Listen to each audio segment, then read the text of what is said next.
được.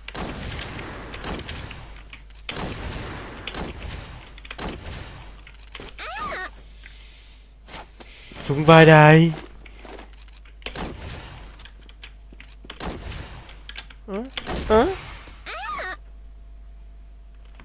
Súng bắn nhanh thật đấy, nhưng mà nó bắn không chết, bắn trúng người cũng không chết, bắn xa.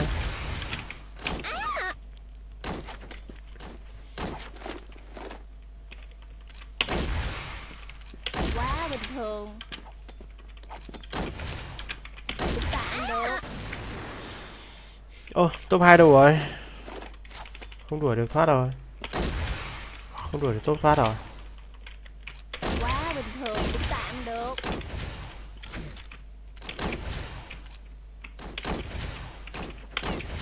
Thật kỳ diệu. Tuổi gì? Quá hư cấu. Áo vải chữ.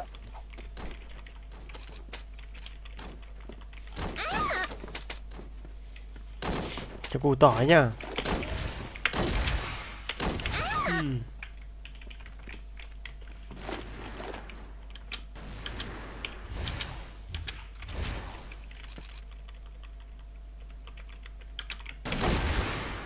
Láo nháo.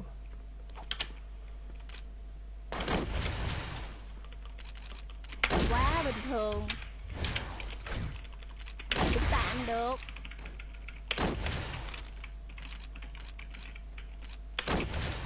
Trúng rồi. Thật kỳ diệu.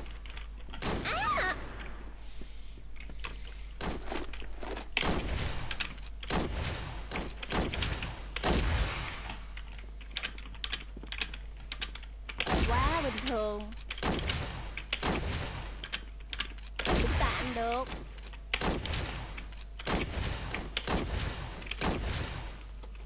Thế thì chịu rồi. Lại 74, hôm nay bắn toàn 7 mấy, lâu đầu 7 rồi, có lâu đầu 7 hôm nay rồi. Kết quả xổ số miền Bắc.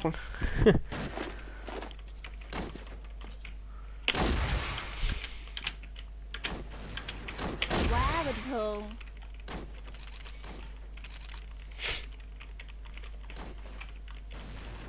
Cũng tạm được. Thật kỳ diệu. Nháy à?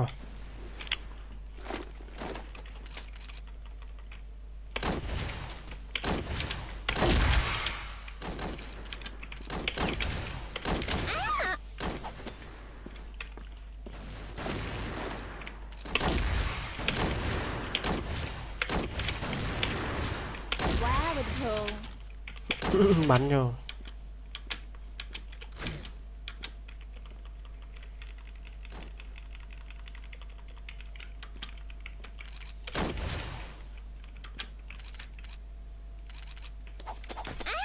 Trời ơi.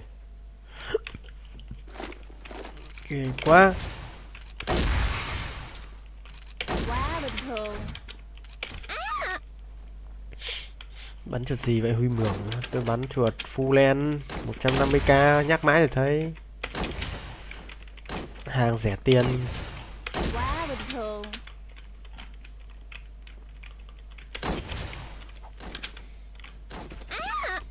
Chuột xịn làm gì?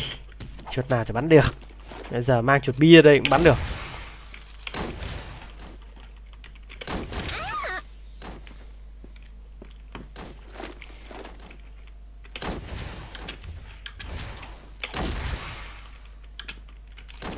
Quá bình thường.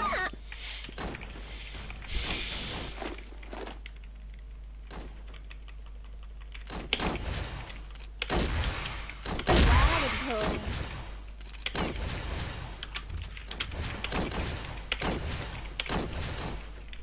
Cũng tạm được.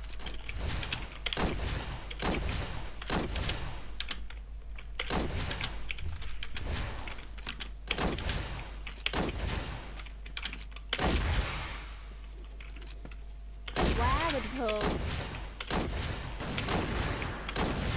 Cũng tạm được.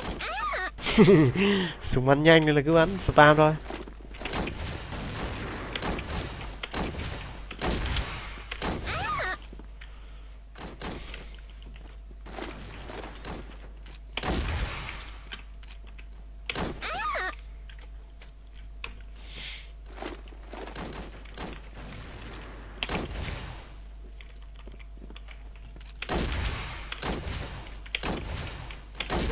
thường.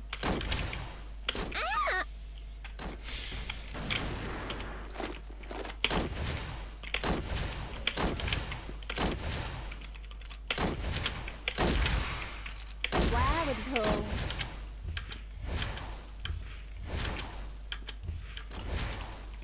Cũng tạm được.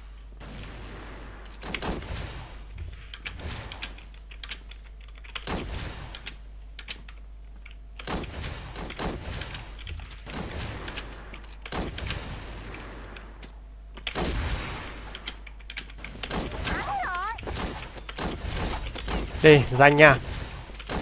Và nick cu phong bắn tí nào.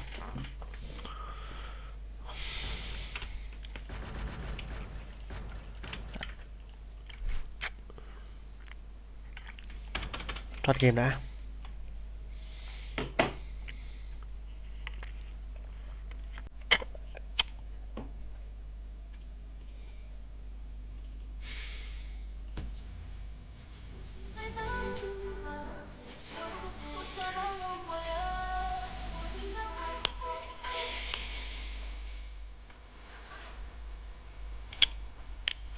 Anh chưa thế đuổi top kịp. Ai đuổi top kịp? Thiếu gì em ơi, đầy người pro.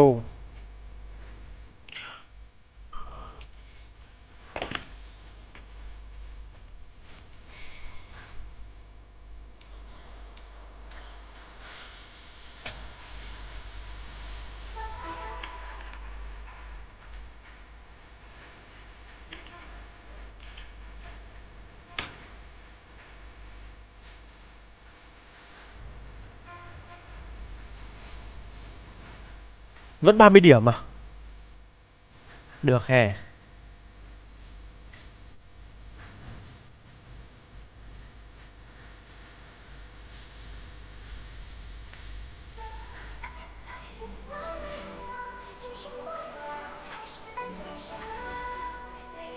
Giật thế.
Vô anh em ơi.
Thói nè.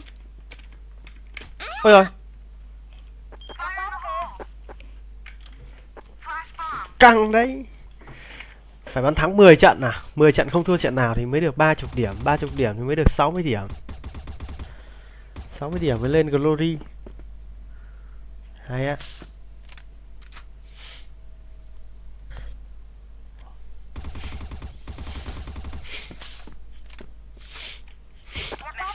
FB này. Tôi chơi nick này xong tôi mới qua nick kia.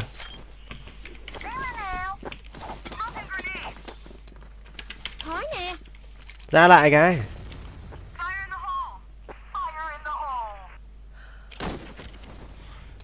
Mù nè.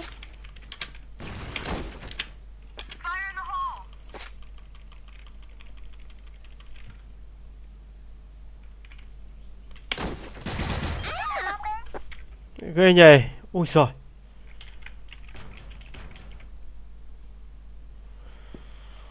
Hotel 1. Chết 2 mạng nhảm rồi đấy. Mới vào nó cho cái map này luôn. Khó thế.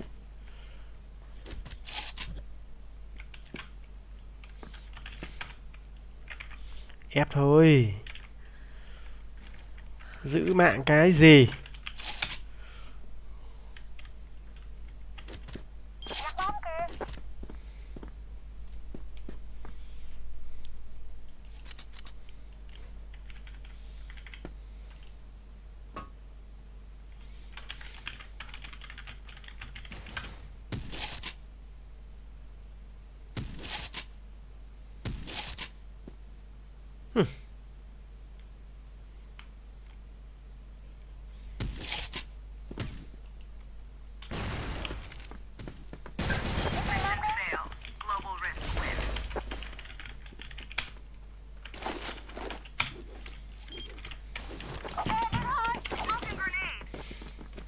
Thói nè.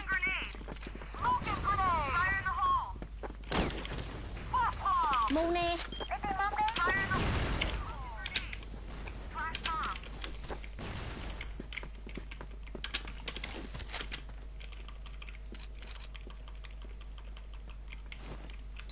Lựu đạn nè, né đi.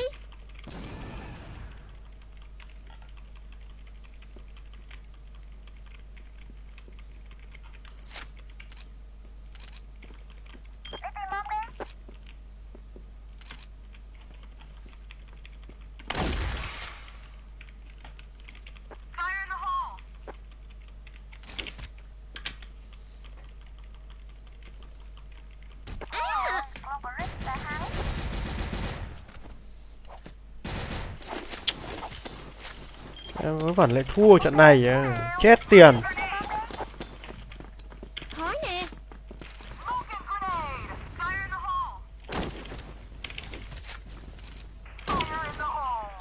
Mù nè. Lựu đạn nè, né đi.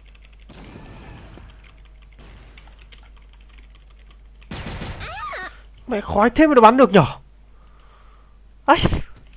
Mày đã giết 3-4 mạng rồi. Cái định mệnh khó chịu quá.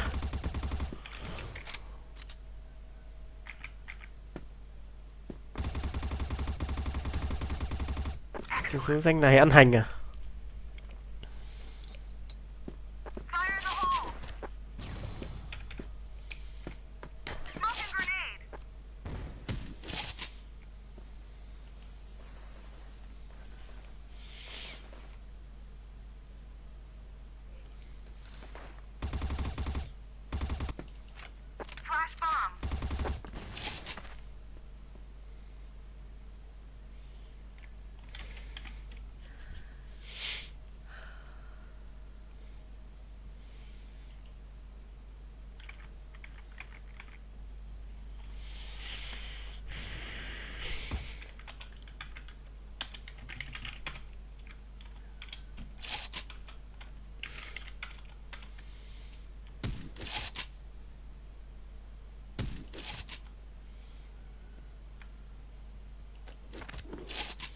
Chán vãi, nhìn mấy thằng ấy thủ cứ đứng thủ thôi.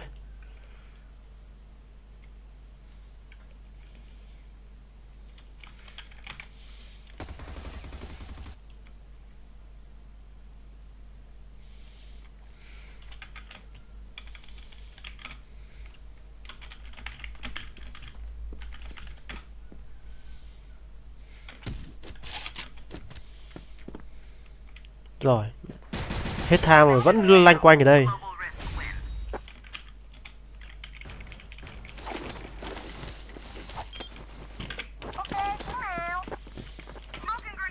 Thói nè.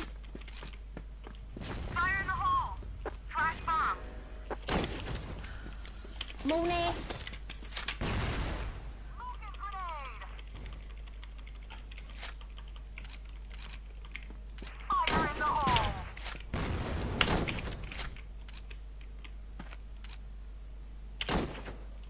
Lựu đạn nè, né đi.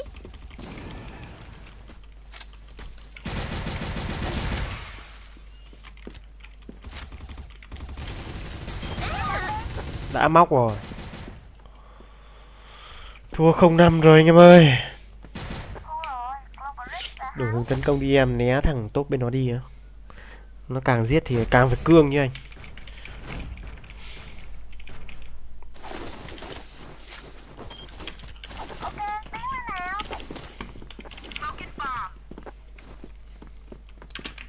Mù nè.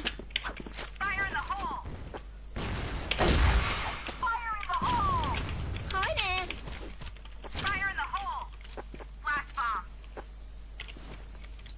Lựu đạn, né đi.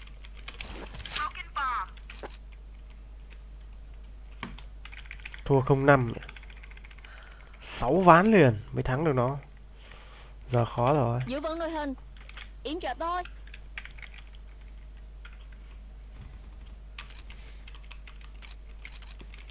Bên kia nó thủ à? Mạnh mẽ lên xem nào.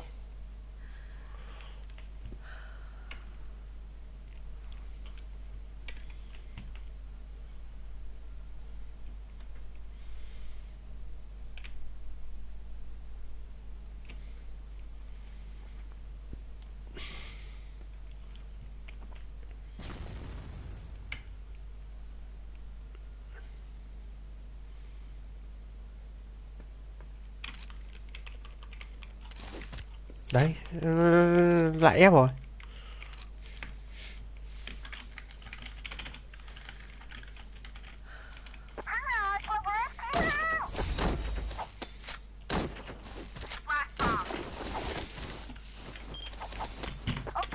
Sang bên thủ thì chúng nó ép. Mù nè. Còn bên công thì nó không ép đâu. Ê, nó mới hay. Cứ sao tới bên thủ của chúng nó ép. Lạ thật đấy.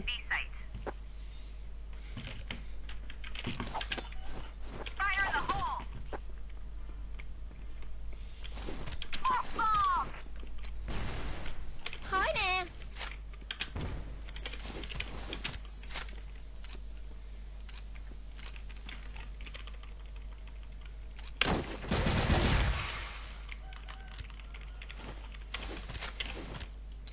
Lựu đạn, né đi.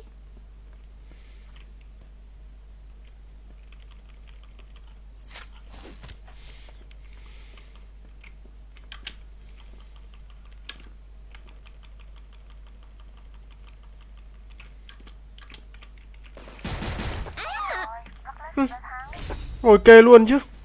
Đứng kê luôn đấy chịu rồi. Ồ, không bị trừ điểm á. Tuấn nhá. Đó, trận đầu không sao.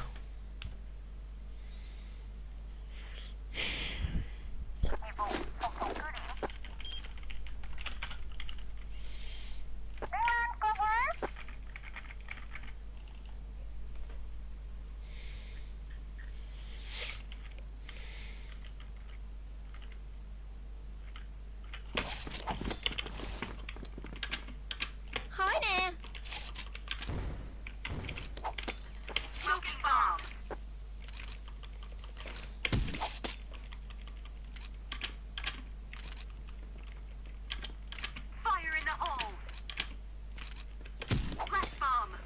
Lựu đạn, né đi.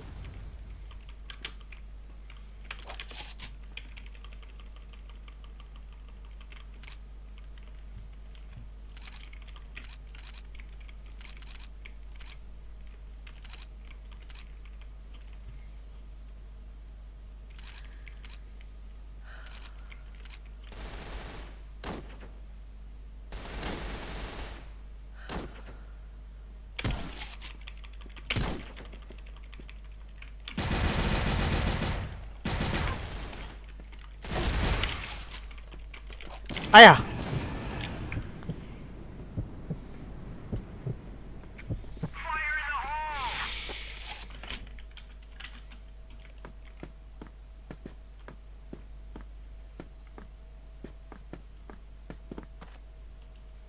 Cuối A. Sao không móc cuối A đi móc rồi đùa. Chạy ra chỗ đồng đội là sao?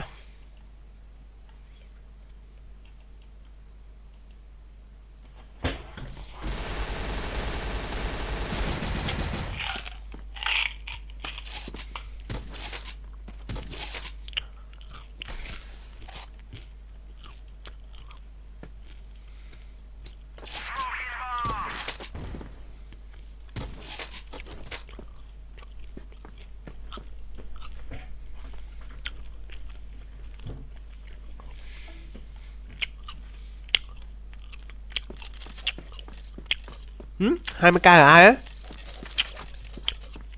Nguyễn Văn Minh nào ấy nhỉ? Không biết ai luôn. Ô, cảm ơn anh Minh nhiều nhá. Thank you.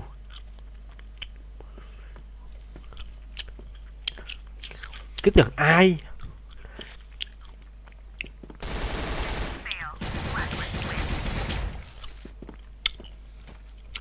Cái danh thấp này nó bắn như kiểu là thi đấu ấy nhỉ. Nó ép không, nó ép hẳn nó không ép. Nó thủ đến khi hết giờ nó bắt đầu nó mới lên cơ. Sợ thật. Lựu đạn, né đi. Thôi thì mình ép đi. Bắn đè kêu nó luôn. Cũng tạm được. Thật kỳ diệu.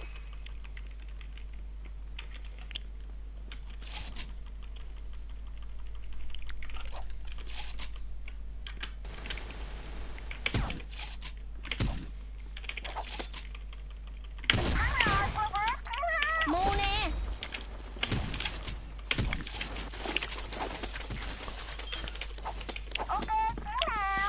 Vẫn là tôi ha ha. Úi. Cao Xuân Thành cái này. Ô, sao hôm nay được donate nhiều ấy nhỉ? Cảm ơn Xuân Thành nhiều nhá. Ai ấy nhỉ? Khói nè. À ok, thank you. Lại Xuân Thành, lại là người quen. Toàn người quen.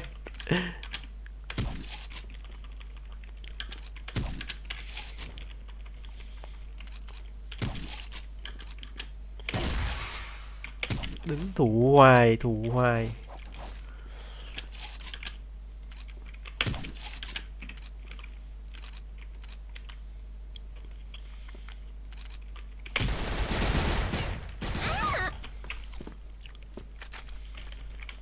Mít một.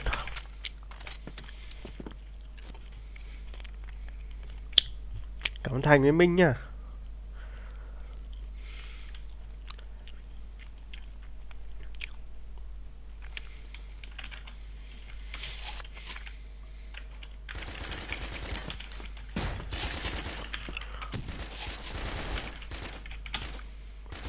Chúng mày ơi nhanh đi, thi đấu à?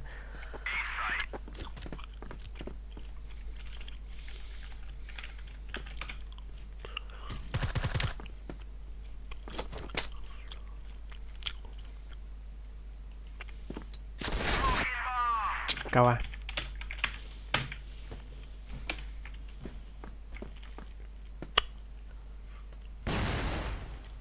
Mấy nhà bật quá không xem like được. Thôi không cần phải xem đâu, chỉ cần donate thôi là được rồi.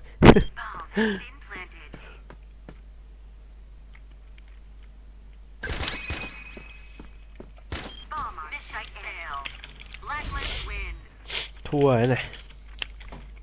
Phía trước có địch. Khói nè.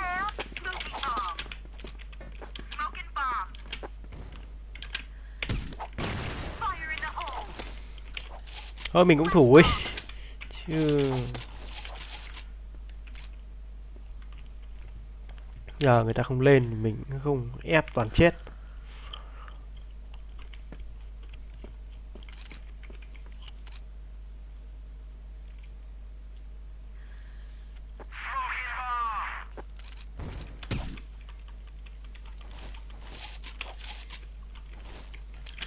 Mù nè.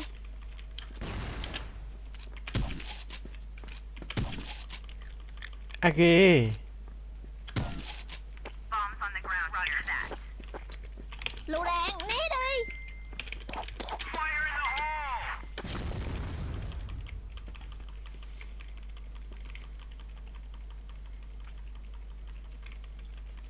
Mắc quay bê phát. Ờ.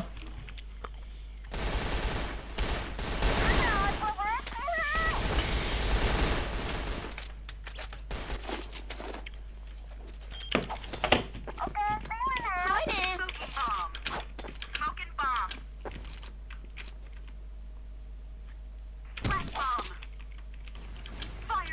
Bê đông, bê đông, bê đông, bê đông. Bê đông lắm.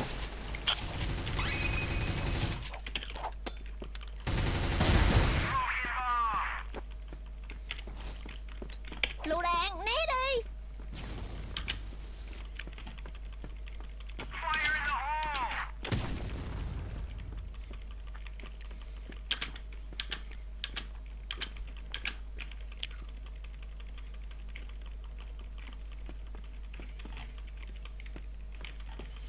Trốn đâu vậy?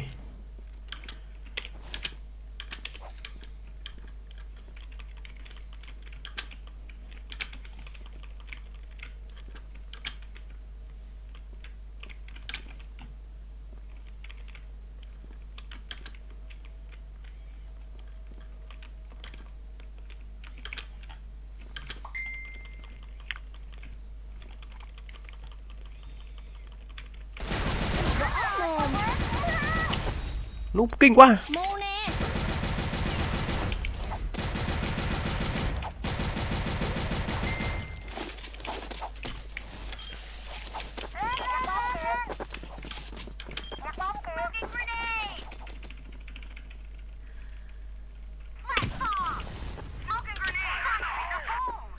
Thói nè.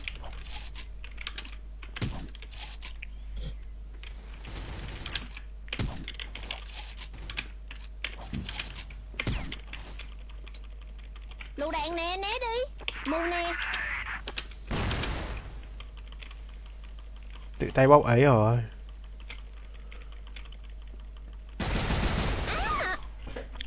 Kê mít móc hay nhỉ. B1. Rồi đánh full đi cho nó nhanh.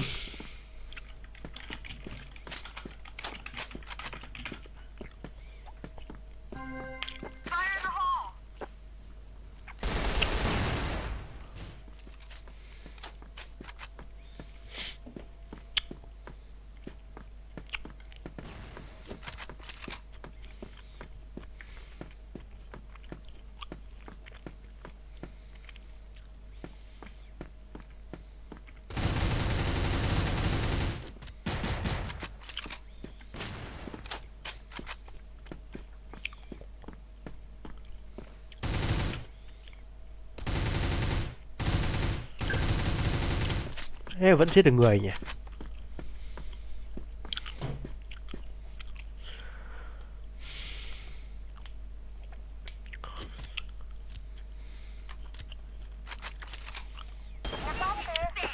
Funa. Nama, Nama.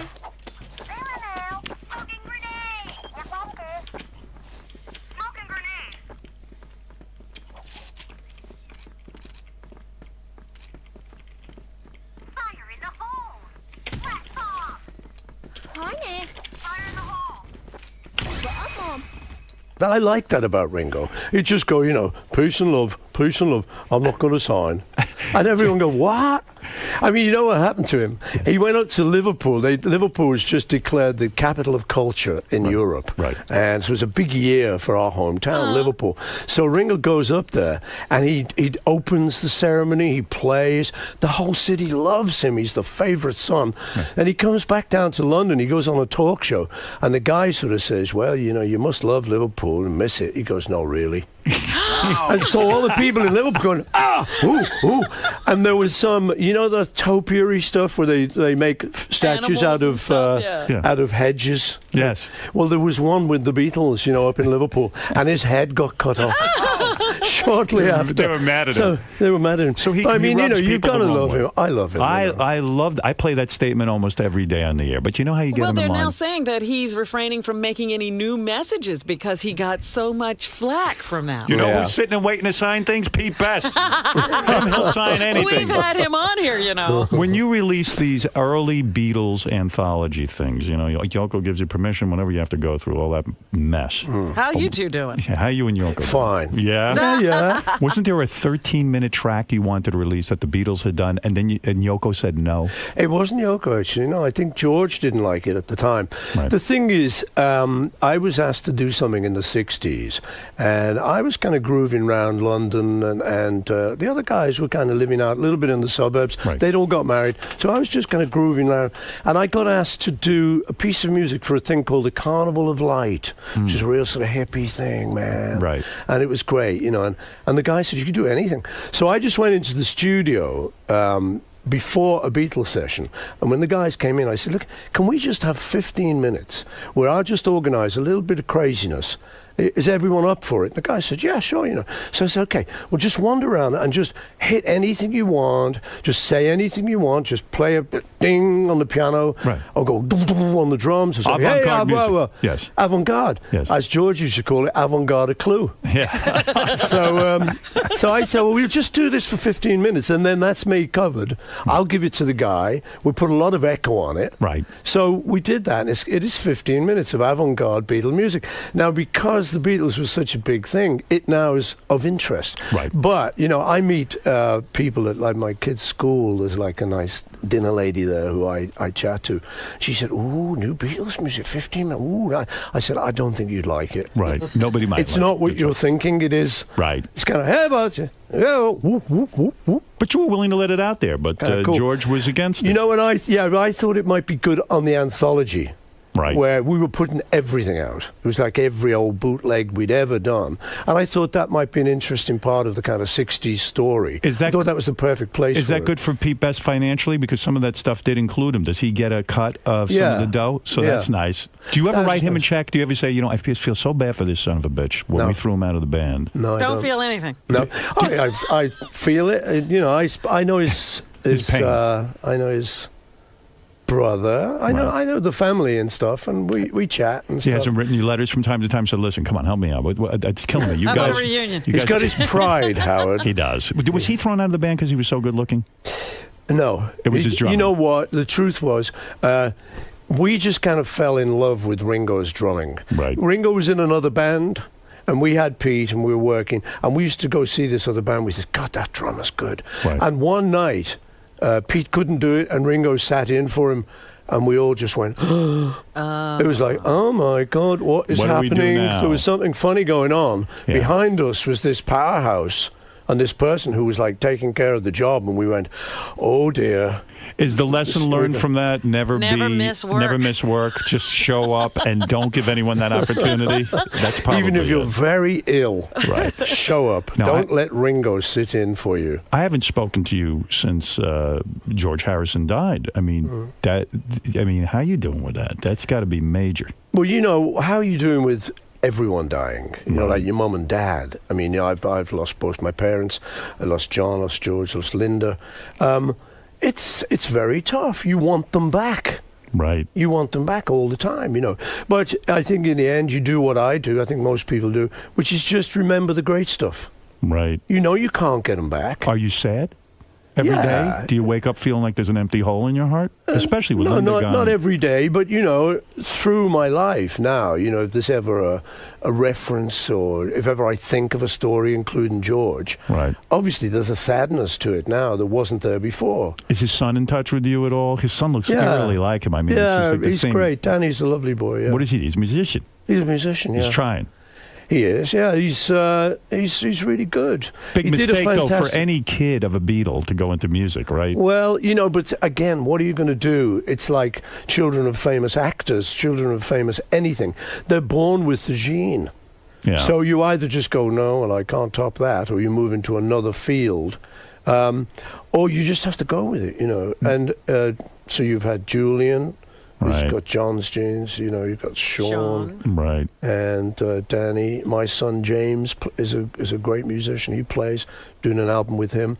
So And does he have to- Ringo's kids, you know, are all great drummers. What's your philosophy with kids? Does James have to go out and make a living, or do you say to him, look, I'm a wealthy man. I'm going to set you up. I'm going to give you a couple $1 million. You got a trust fund. Go ahead, live your life. Go be a musician. And if you never get a job, I don't You care. know, I think what you end up doing is kind of something in the middle, because I want anyone these days, particularly my kids, obviously, or the other kids we're talking about, to have a hunger Right. that we had. How do do you they have get that? And how do you get it? Well, that's what I mean. So I think you can't get it, is the answer. So you have to come in somewhere in the middle. So if your son says to you, I want to be a musician, you support that. Yeah. And you don't say to him, hey, go get a regular job at a florist and, make a job. Or No, you know, if he music wanted- studio to get, studio time and Yeah. that kind of thing. You know, if he wanted to go and, be a florist, he would have done that. Right. But it's in his genes. Since he's 9, he's been playing guitar. Are you depressed by the world situation right now? Yeah, I'm not exactly happy about it, but I'm an optimist. You know, I think when Are you've you? been around. Yeah, I think when you've been around a little while, you've seen stuff. You've seen Vietnam. You've seen Nixon. You've seen 9/11. You've seen all this stuff, and so. I mean, we're at a not very good place at the moment, especially with the economy. Right. But I am an optimist. You know, I sort of think it comes around. You excited about the new president? I sure am. Where are you? I really am. I'm reading his book. Where are you living right now? Like, are you?